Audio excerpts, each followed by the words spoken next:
किसी ने 22 साल अपनी ज़िंदगी के नहीं गुजारे स्ट्रगल करके।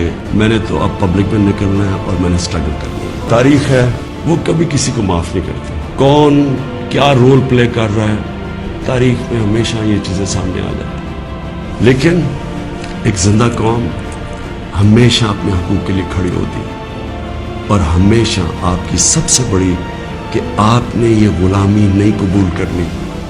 एक आज़ाद कौम की तरह आपने खड़े होना है। इय्याका नअबुदु व इय्याका नस्तईन, ला इलाहा इल्लल्लाह, कोई खुदा नहीं अल्लाह के सिवा।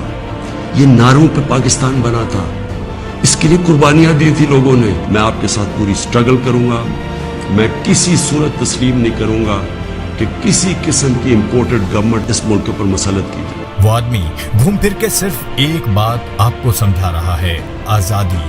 सिर्फ आजादी जो बुनियादी हक है हमारा, जो कभी छीनना पड़ता है, मांगना पड़ता है, उसके लिए लड़ना पड़ता है। जहां जहां भी मौजूद हैं आवाज उठा सकते हैं, बात कर सकते हैं, हिम्मत बंधा सकते हैं। लोग बोल रहे हैं, ये मौका है उनकी आवाज के साथ आवाज